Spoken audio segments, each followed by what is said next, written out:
न ही कोई बीमारी या कोई बड़ी आपदा आई। पूरी की पूरी ताकतवर सेना जैसे किसी अदृश्य शक्ति से दबा दी गई हो। जमीन सन्नाटे में डूब गई थी। न कोई चिल्लाया, न कोई बचा। अगली सुबह सूरज निकला तो लोगों की आंखें यह देखकर चौंधिया गईं कि दुनिया की सबसे शक्तिशाली समझी जाने वाली असीरियन सेना अब सिर्फ लाशों का ढेर बन चुकी थी। ऐसे विनाश की कोई मिसाल इतिहास में नहीं मिलती, और यही सवाल आज भी लोगों को परेशान करता है। कौन था वह स्वर्गदूत? कौन थी वह शक्ति जो बिना तलवार चलाए एक ही रात में सब कुछ समाप्त कर गई? लेकिन उस स्वर्गदूत को जानने से पहले हमें उस समय में लौटना होगा जब यहूदा और यरूशलेम में चारों ओर अधर्म फैला हुआ था।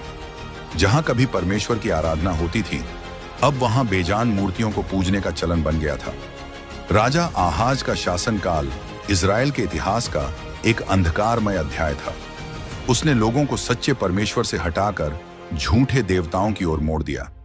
उसने ऊंचाई वाली जगहों पर वेदियां बनवाईं, पेड़ों के नीचे अशेरा की मूर्तियां खड़ी की, और यहां तक कि अपने बच्चों को भी आग में से गुजारने जैसे घिनौने कर्मों में भाग लिया। यरूशलेम की गलियां जहां पहले यहोवा की स्तुति गूंजती थीं, अब वहां धुएं में लिपटे हुए लोग झूठे देवताओं के आगे अगरबत्तियां जला रहे थे।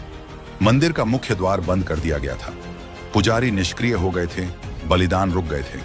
कोई नहीं आता था सुलेमान द्वारा बनाए गए उस भव्य मंदिर में। और इसी अंधकार के बीच महल के एक कोने में एक छोटा बालक चुपचाप ये सब देख रहा था। राजकुमार हिजकिय्याह। हिजकिय्याह का बचपन उसी माहौल में बीता जहां मूर्ति पूजा सामान्य बात हो गई थी। लेकिन उसके भीतर कुछ और था। जब उसके पिता लोग मूर्तियों की ओर झुकने का आदेश देते थे, तब वह उन शिक्षाओं को याद करता था जो उसे बचपन में दी गई थी। अब्राहम, मूसा और दाऊद की कहानियां। अब्राहम, जिसने सब कुछ छोड़कर परमेश्वर पर विश्वास किया था। मूसा, जो परमेश्वर के कहे अनुसार लाल समुद्र को चीरकर लोगों को आजादी दिला लाया था। और दाऊद, जिसने एक छोटी सी गुलेल से गोलियत को गिरा दिया था क्योंकि वह यहोवा के नाम से लड़ रहा था। हिजकिय्याह के लिए ये केवल कहानियां नहीं थीं, ये उसकी आत्मा की आवाज थी, उसकी आशा, उसका विश्वास और उसका भविष्य भी। जब बाकी लोग मूर्तियों को असली मानकर पूज रहे थे, हिजकिय्याह अकेला ऐसा था जो अंधकार में भी उस परमेश्वर की ओर देख रहा था जिसे लोग भूल चुके थे। जब राजा आहाज की मृत्यु हुई और हिजकिय्याह ने युवा अवस्था में गद्दी संभाली, तो वह जानता था कि उसे क्या करना है। उसकी आंखों में यरूशलेम के लिए एक नई तस्वीर थी। एक ऐसा नगर जहां फिर से यहोवा की स्तुति हो, जहां मंदिर के दरवाजे खुले हों, जहां पुजारी फिर से बलिदान चढ़ाए और लोग मूर्तियों से नहीं परमेश्वर से मार्गदर्शन मांगे। राजा बनते ही उसका पहला आदेश था, सुलेमान के मंदिर के दरवाजे खोलो। बहुत वर्षों से बंद पड़े मंदिर का दरवाजा झंग खा चुका था, लेकिन उस दिन जैसे इतिहास की धूल हटने लगी। लोग चकित थे। वर्षों से जहां कोई गया नहीं था, वहां उनका नया राजा खुद चलकर जा रहा था।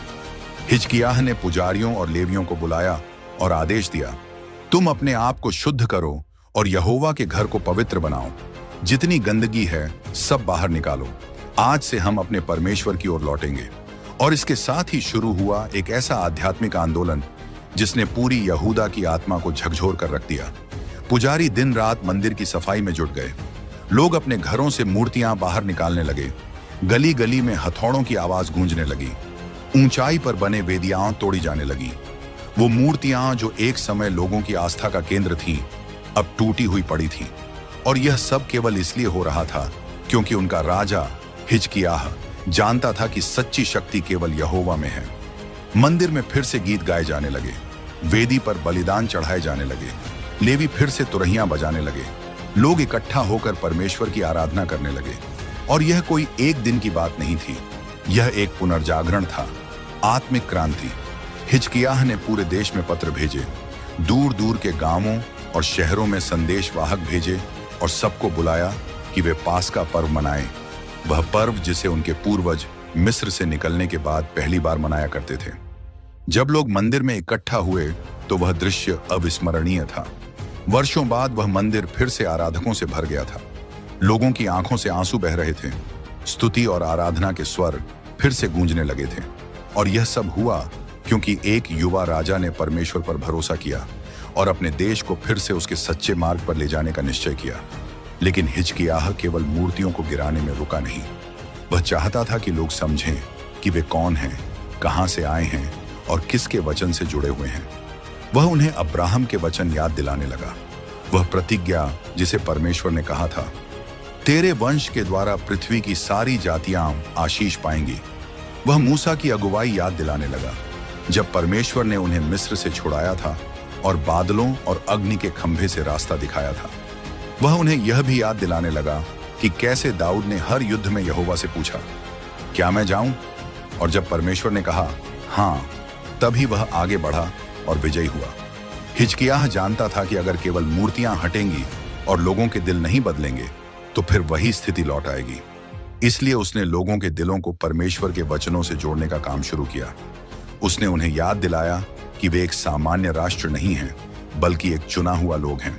यहूदा की गलियों में एक बार फिर बच्चों की आवाजें गूंजने लगीं, जो कहानियां सुन रहे थे, परमेश्वर की विश्वास योग्यता की, उसकी न्याय की और उसकी दया की। स्त्रियां फिर से स्तुति गीत गाने लगीं, वृद्ध फिर से मंदिर के दरवाजों तक पहुंचने लगे। एक पूरी पीढ़ी जो भटक चुकी थी अब लौट रही थी। यरूशलेम जो कभी पत्थर और धुएं से भरा हुआ था, अब आराधना और स्तुति से भरने लगा था। लेकिन ठीक जब यह बहाली हो रही थी, जब परमेश्वर की ओर लौटने का कार्य चल रहा था, एक तूफान दूर से धीरे धीरे बढ़ रहा था। एक ताकत जो न किसी मूर्ति को मानती थी, न किसी सच्चाई को। एक ऐसी सेना जो पूरी दुनिया को अपने पैरों तले कुचल चुकी थी। वह अब यरूशलेम की ओर देख रही थी। लेकिन यरूशलेम तैयार था, क्योंकि उनका राजा जानता था, अगर परमेश्वर हमारे साथ है तो कौन हमारे विरोध में हो सकता है। जब यरूशलेम में परमेश्वर की स्तुति गूंज रही थी, मंदिर फिर से जीवंत हो उठा था और लोग अपनी खोई हुई पहचान की ओर लौटने लगे थे। उसी समय दूर उत्तर में एक ताकत धीरे धीरे बढ़ रही थी। एक ऐसा तूफान जो शांत नहीं था, नर्म नहीं था और न ही परमेश्वर से डरता था। वह तूफान था अश्शूर का, वह साम्राज्य जिसने साम्राज्यों को निगल लिया था, वो सेना जिसने शहरों को धूल में मिला दिया था। और अब वह सेना यरूशलेम की ओर देख रही थी। उन्होंने सुना था कि एक युवा राजा हिजकिय्याह ने विद्रोह किया है। उन्होंने देखा था कि कैसे यहूदा अब उन रास्तों पर नहीं चल रहा जो बाकी राष्ट्र चलते थे। और अश्शूर का नियम था, जो सिर नहीं झुकाता वो गर्दन घमवाता है। अश्शूर की सेना कोई आम सेना नहीं थी। वे केवल योद्धा नहीं थे, वे मनोवैज्ञानिक हथियार थे। वे आतंक थे, भय का जीवित रूप। जहां उनका झंडा लहराता था, वहां जमीन थरथरा जाती थी। उनके पास युद्ध के ऐसे उपकरण थे जिनके बारे में दुनिया ने सोचा भी नहीं था। उन्होंने लकड़ी से विशाल मीनारें बनाई थीं, जो पेड़ों जितनी ऊंची थीं और पहियों पर चलती थीं। इन पर उनके सबसे कुशल धनुषधारी तैनात होते थे, जो दीवारों के ऊपर से सीधे नगर के भीतर तीर बरसाते थे। उनके तीर ऐसे थे कि जब हजारों की संख्या में छोड़े जाते तो ऐसा लगता जैसे सूरज ही ढक गया हो। उनके पास एक और हथियार था, बैटरिंग रैम। ये एक भारी लट्ठा होता था जिसके आगे लोहे का बना हुआ मेढ़े का सिर होता था, और यह बार बार शहर की दीवारों पर प्रहार करता था जब तक कि वह दीवार ढा न जाए। उनका हमला केवल शारीरिक नहीं होता था, बल्कि मानसिक भी होता था। अश्शूर की रणनीति थी, पहले डर फैलाओ, फिर हमला करो। जब वे किसी शहर की ओर बढ़ते थे तो सबसे पहले वे वहां के लोगों में डर बिठाने के लिए संदेशवाहक भेजते थे। वे उन शहरों की सूची सुनाते थे जो पहले ही उनकी तलवारों के नीचे झुक चुके थे। वे कहते, हमने इजराइल को गिरा दिया, हम तुम्हें भी गिरा देंगे। कई नगर तो केवल उन कहानियों को सुनकर ही आत्मसमर्पण कर देते थे। उन्होंने पुलों और सड़कों के लिए विशेष सैनिक बनाए थे, खुदाई विशेषज्ञ जो दीवारों के नीचे से सुरंगें बनाकर भीतर तक पहुंच जाते थे, और इंजीनियर जो नदियों का बहाव मोड़ सकते थे ताकि शहर में या तो बाढ़ ला दें या पीने का पानी बंद कर दें। एक बार यदि अश्शूर किसी शहर को घेर लेते तो बाहर से कोई भोजन, पानी या सहायता भीतर नहीं पहुंच पाती। उन्होंने एक ऐसी घेराबंदी कला विकसित की थी जो केवल दीवारें नहीं तोड़ती थी, बल्कि लोगों की हिम्मत भी तोड़ देती थी। और अब वही अजेय सेना जिसने इजराइल के उत्तरी राज्य को मिटा दिया था, जिसने सैकड़ों नगरों को समतल कर दिया था, वह यरूशलेम की ओर बढ़ रही थी। राजा सेनचेरिब, जो अपने बारे में कहता था कि वह दुनिया का राजा है, उसकी आंखें अब यहूदा पर जमी थीं, और वह कोई साधारण हमला नहीं करने वाला था। वह चाहता था कि यरूशलेम का नाम इतिहास से मिटा दिया जाए। लेकिन इस बार मामला कुछ अलग था। यरूशलेम अब पहले जैसा नहीं था। वह अब एक जागृत नगर था। वह एक नया रास्ता चुन चुका था और उसका नेतृत्व कर रहा था हिजकिय्याह, एक राजा जो डरता नहीं था, जो जानता था कि उसकी शक्ति अपनी सेना में नहीं बल्कि परमेश्वर में है। हिजकिय्याह ने जैसे ही सुना कि अश्शूर आ रहे हैं, उसने घबराकर आत्मसमर्पण नहीं किया। उसने अपने नगर के प्रत्येक व्यक्ति को काम पर लगा दिया। पहला आदेश था, दीवारें मजबूत करो। उसने पुरानी दीवारों को और ऊंचा और चौड़ा करने का आदेश दिया। फिर उसने एक और दीवार बनवानी शुरू की, पुरानी के चारों ओर एक नई सुरक्षा रेखा। यरूशलेम की गलियों में हथौड़ों, छेनी और लकड़ी की खटखटाहट गूंजने लगी। सुबह से लेकर रात तक मजदूर काम करते रहे। यह निर्माण सिर्फ ईंटों का नहीं था, यह विश्वास का निर्माण था। हर ईंट, हर पत्थर एक बयान था, हम डटकर खड़े हैं। लेकिन हिजकिय्याह जानता था कि दीवारें काफी नहीं होंगी। वह जानता था कि युद्ध लंबा चल सकता है और सबसे बड़ी चुनौती होगी पानी। यरूशलेम का मुख्य जल स्रोत गिहोन झरना नगर की दीवारों के बाहर था। यदि अश्शूरियों ने घेराबंदी की तो पानी की आपूर्ति बंद हो सकती थी। हिजकिय्याह ने एक साहसिक योजना बनाई, एक गुप्त सुरंग खोदवाने की योजना जो गिहोन से सीधे नगर के भीतर शीलोह तालाब तक पानी पहुंचाएगी। यह काम आसान नहीं था। यह चट्टानों के बीच से निकलने वाला मार्ग था।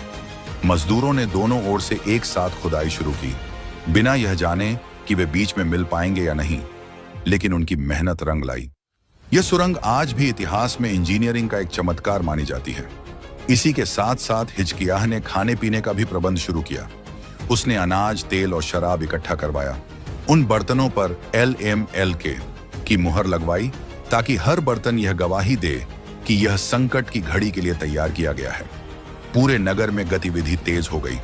कुछ लोग भोजन जमा कर रहे थे, कुछ हथियार बना रहे थे, कुछ पुरानी इमारतों को मरम्मत कर रहे थे। कोई भी खाली नहीं बैठा था। सब जानते थे यह सिर्फ दीवारों की लड़ाई नहीं है, यह आत्मा की लड़ाई है। हिजकिय्याह केवल बाहर की तैयारियां नहीं कर रहा था, वह अपने लोगों को भीतर से भी मजबूत बना रहा था। वह नगर के चारों ओर घूमता, लोगों से बात करता, उन्हें प्रोत्साहित करता और कहता, डरो मत, हमारे साथ वह है जो उनके साथ नहीं है। उनके साथ तो केवल मानव शक्ति है, पर हमारे साथ हमारा परमेश्वर है जो हमारी ओर से युद्ध करेगा।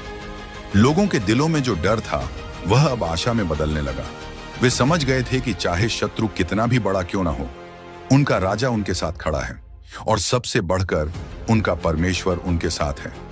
अब यरूशलेम तैयार था, न केवल युद्ध के लिए बल्कि उस आस्था की परीक्षा के लिए जो अब उनके भीतर एक नई आग की तरह जल रही थी। अश्शूर की सेना यरूशलेम की ओर बढ़ रही थी और जैसे जैसे वो नजदीक आ रही थी, जमीन कांप रही थी। यरूशलेम की दीवारों पर खड़े लोग देख सकते थे कि कैसे हजारों सैनिक धीरे धीरे शहर के चारों ओर फैल गए हैं। दूर तक सिर्फ ढालों, तलवारों, तंबुओं और घोड़ों की कतारें नजर आती थीं। और फिर सब कुछ थम गया। न कोई हमला हुआ, न कोई तीर चला। अश्शूर की सेना यरूशलेम के चारों ओर जम गई, लेकिन उन्होंने युद्ध की शुरुआत नहीं की। इसके बजाय उनके पास एक दूसरा हथियार था, शब्द। और उन शब्दों को लेकर आया रबशाकेह। रबशाकेह कोई साधारण दूत नहीं था, वह सेनाचेरिब का प्रमुख प्रतिनिधि था और वह जानता था कि युद्ध केवल तलवार से नहीं बल्कि मन से भी जीता जाता है। वह यरूशलेम की दीवारों के सामने आया और उसके साथ बड़ी संख्या में अश्शूरी सैनिक खड़े हो गए। फिर उसने चिल्लाकर बोलना शुरू किया, हिब्रू भाषा में। उसने जानबूझकर वही भाषा चुनी जिसे नगर के लोग समझते थे। वह चाहता था कि केवल हिजकिय्याह के प्रतिनिधि ही नहीं बल्कि हर आम नागरिक उसका संदेश सुने। उसका लक्ष्य था भय फैलाना, विश्वास को तोड़ना। रबशाकेह चिल्लाया, हिजकिय्याह तुमसे कहता है कि यहोवा तुम्हें बचा लेगा। किसी और राष्ट्र का देवता उन्हें अश्शूर से नहीं बचा सका तो तुम्हारा परमेश्वर क्या कर लेगा। उसकी आवाज दूर दूर तक गूंज रही थी। वह जानबूझकर यरूशलेम के लोगों को उकसा रहा था ताकि वे अपने राजा से भरोसा हटा लें। तुम्हें क्या लगता है तुम्हारे पास इतनी सेना है कि तुम हमारे खिलाफ लड़ सको? मैं तुम्हें 2000 घोड़े देता हूं। देखो, क्या तुम उनके लिए सवार भी ला सकते हो? उसका व्यंग्य तीखा था और शब्द नश्तर जैसे। यरूशलेम की दीवारों पर खड़े लोग सन्न थे। उन्होंने कभी किसी को इतने आत्मविश्वास और खुलेआम यहोवा का अपमान करते नहीं सुना था। कुछ लोगों के चेहरों पर डर दिखाई देने लगा था। रबशाकेह ने एक और चाल चली। उसने उन्हें प्रलोभन देना शुरू किया। उसने कहा, अगर तुम आत्मसमर्पण कर दो तो हम तुम्हें एक सुंदर देश में ले जाएंगे, जहां अन्न होगा, दाख की बेलें होंगी और तुम शांति से रहोगे। सोचो, क्या यह मरने से बेहतर नहीं? शहर के भीतर डर की लहर दौड़ने लगी। लोग फुसफुसाने लगे, क्या हिजकियाह सही कर रहा है? क्या हमें बस आत्मसमर्पण नहीं कर देना चाहिए? रबशाकेह का उद्देश्य पूरा हो रहा था, लेकिन हिजकियाह जानता था कि यह वह क्षण है जब डर नहीं, विश्वास बोलना चाहिए। उसने अपने प्रतिनिधियों को आदेश दिया था कि रबशाकेह को कोई उत्तर न दें, और जब उसके कानों में यह आया कि उसके परमेश्वर का अपमान किया गया है, तो वह टूट गया। राजा ने अपने वस्त्र फाड़ दिए, उसने टाट पहन लिया और सीधे परमेश्वर के भवन में चला गया। यह हिजकिय्याह की विनम्रता का प्रमाण था, एक राजा जो अपने घुटनों पर झुककर सहायता मांग रहा था। उसने यशायाह के पास दूत भेजे, यही यशायाह जो परमेश्वर का भविष्यवक्ता था और जिसके मुंह से निकले शब्द सीधे स्वर्ग से आते थे। हिजकिय्याह ने कहा, यह संकट का समय है, दंड का समय है, लज्जा का समय है। शायद यहोवा उन बातों को सुनेगा जो रबशाकेह ने कही हैं और न्याय करेगा। यशायाह का उत्तर तेज और स्पष्ट था, डरो मत, जो शब्द तूने सुने हैं, जिनसे तेरा मन घबरा गया है, वे यहोवा ने भी सुने हैं। सेनचेरिब यरूशलेम में प्रवेश नहीं करेगा, वह एक भी तीर नहीं चलाएगा, एक भी ढाल यहां नहीं टिकेगी। वह लौट जाएगा उसी मार्ग से जिससे आया है, और मैं उसकी अपनी भूमि में ही मृत्यु कराऊंगा। ये वचन केवल भविष्यवाणी नहीं थे, ये घोषणा थे, और हिजकिय्याह को विश्वास था। उसने प्रभु के भवन में प्रवेश किया और सेनाचेरिब का भेजा हुआ पत्र लेकर वेदी के सामने फैलाया। फिर उसने प्रार्थना की, न एक राजा की तरह, न एक योद्धा की तरह, बल्कि एक दीन सेवक की तरह। उसने कहा, हे यहोवा, जो करूबों के ऊपर विराजमान है, तू ही अकेला पृथ्वी के सब राज्यों का परमेश्वर है। तूने ही आकाश और पृथ्वी को बनाया है। हे यहोवा, अपना कान लगा और सुन, अपनी आंखें खोल और देख। सेनाचेरिब ने तुझे, जो जीवते परमेश्वर है, उपहास किया है। अब हे यहोवा हमारे परमेश्वर, हमें उसके हाथ से बचा, कि पृथ्वी के सब राज्य जान लें कि केवल तू ही यहोवा है। उस प्रार्थना में कोई घमंड नहीं था, कोई राजनीति नहीं थी, बस विश्वास था। और विश्वास वही चीज थी जिसकी परीक्षा ली जा रही थी। दीवारों के बाहर एक विशाल सेना तैनात थी और अंदर एक राजा परमेश्वर के सामने झुका हुआ था। लेकिन यही फर्क था, अश्शूरियों की ताकत तलवारों में थी, हिजकिय्याह की ताकत परमेश्वर में। वह रात नीरव थी, शहर सो नहीं रहा था, लोग जाग रहे थे, प्रार्थना कर रहे थे, कुछ कांप रहे थे, कुछ गा रहे थे, लेकिन हर कोई एक ही सवाल से जूझ रहा था, क्या परमेश्वर सुन रहा है? वह रात न केवल यरूशलेम के इतिहास की, बल्कि पूरी दुनिया की सबसे रहस्यमयी रातों में से एक थी। शहर के भीतर लोग जाग रहे थे, लेकिन बाहर अश्शूर के शिविर में सब कुछ सामान्य लग रहा था। हजारों कैंप फायर जल रहे थे, सैनिक खा रहे थे, बातें कर रहे थे, अपने हथियारों को ठीक कर रहे थे। वे युद्ध के लिए तैयार थे। उनमें से कोई नहीं जानता था कि यह रात आखिरी साबित होगी, क्योंकि उस रात कोई शस्त्र नहीं चला, कोई युद्ध नहीं हुआ, लेकिन इतिहास की सबसे शक्तिशाली सेना का अंत होने वाला था। यरूशलेम की ऊंची दीवारों से कुछ सैनिक झांक कर देख रहे थे। सारे शिविर ज्यों के त्यों थे। सन्नाटा था, लेकिन वह सन्नाटा सामान्य नहीं था, वह बहुत गहरा, बहुत डरावना था। और फिर कुछ ऐसा हुआ जिसे कोई समझ नहीं सका। न कोई आवाज आई, न कोई चीख, न कोई चेतावनी, सिर्फ एक अदृश्य उपस्थिति जैसे पूरे शिविर में फैल गई हो। और यहोवा के दूत ने बाहर निकलकर अश्शूरियों की सेना में से 1,50,000 को मार डाला। और जब लोग भोर को उठे तो देखो, वे सब मरे पड़े थे। कोई घाव नहीं, कोई खून नहीं, कोई लड़ाई के संकेत नहीं, बस मृत शरीर। पूरी सेना ऐसे शांत पड़ी थी जैसे नींद में ही कोई उन्हें छीन कर ले गया हो। जब यरूशलेम के लोग सुबह उठे और दीवारों से देखा तो वे स्तब्ध रह गए। जहां एक रात पहले मौत की परछाई मंडरा रही थी, वहां अब केवल चुप्पी और शवों की लंबी कतारें थीं। यह परमेश्वर का न्याय था, सीधे, स्पष्ट और पूर्ण। लोगों के बीच फुसफुसाहटें शुरू हुईं। क्या यह वही देवदूत था जिसने मिस्र में पहिलौठों को मारा था? क्या यह वही है जिसे परमेश्वर ने यशायाह के माध्यम से भेजा था? कुछ ने कहा, शायद कोई बीमारी फैली होगी, लेकिन फिर बात सबके दिलों में उतर गई। यह कोई बीमारी नहीं थी, यह प्रभु का हाथ था। यह परमेश्वर का न्याय था, उसकी उपस्थिति का प्रमाण। अश्शूर की सेना जो कभी अपराजय मानी जाती थी, आज नष्ट हो चुकी थी। बिना युद्ध, बिना तलवार, बिना किसी दीवार के टूटे। सेनचेरिब जो खुद को दुनिया का राजा कहता था, अब एक भागते हुए राजा में बदल गया। उसने यरूशलेम पर एक भी तीर नहीं चलाया था, जैसा कि यशायाह ने भविष्यवाणी की थी। वह वही रास्ता पकड़कर निनवे भाग गया जिससे आया था, लेकिन वहां भी वह परमेश्वर से नहीं बच सका। बाइबल कहती है कि जब वह अपने मंदिर में अपने झूठे देवता निस्रोक की पूजा कर रहा था, तभी उसके अपने पुत्रों ने उठकर उसे तलवार से मार डाला। वही सेनचेरिब जिसने पूरी दुनिया को झुकाया था, अपने ही घर में मारा गया, क्योंकि उसने जीवते परमेश्वर की निंदा की थी। यरूशलेम में उस दिन उत्सव था। लोग सड़कों पर नाच रहे थे, स्तुति के गीत गा रहे थे। मंदिर के अंदर और बाहर एक ही वाक्य गूंज रहा था, यहोवा ने उद्धार किया है। हिजकिय्याह सिर झुकाए मंदिर की सीढ़ियों पर बैठा था। उसकी आंखों में आंसू थे, लेकिन डर के नहीं, कृतज्ञता के। क्योंकि जब कोई भी आशा नहीं बची थी, तब परमेश्वर ने दिखा दिया कि वह जीवित है, वह सुनता है और वह अपने लोगों की रक्षा करता है। और अब सवाल उठा, वह कौन था? वह स्वर्गदूत कौन था जिसने 1,50,000 सैनिकों को एक ही रात में समाप्त कर दिया? बाइबल उसे केवल यहोवा का दूत कहती है, लेकिन उसकी शक्ति, उसका काम, उसकी उपस्थिति इतनी प्रबल थी कि पूरी दुनिया कांप गई। कुछ लोग कहते हैं कि वह वही दूत था जो मिस्र में मृत्यु लेकर आया था। कुछ मानते हैं कि वह एक शक्तिशाली महादूत था। हो सकता है मिकाएल, जो परमेश्वर की सेनाओं का प्रधान है, या फिर जिब्राइल, जो परमेश्वर का संदेश लेकर आता है। लेकिन बाइबल इस रहस्य को पूरी तरह खोलती नहीं, क्योंकि यहाँ उद्देश्य स्वर्गदूत का नाम नहीं, बल्कि उस परमेश्वर की महिमा है जिसने उसे भेजा। लेकिन फिर भी जब हम यह सोचते हैं कि अगर केवल एक स्वर्गदूत इतनी शक्ति रखता है कि वह पूरी सेना को मिटा सके, तो फिर उन 7 महादूतों की शक्ति कितनी होगी जिनका जिक्र प्रकाशित वाक्य में किया गया है। उनमें से कोई बीमारी को मिटाता है, कोई बुराई से युद्ध करता है, कोई परमेश्वर का वचन लेकर आता है और कोई अंत समय का न्याय करता है।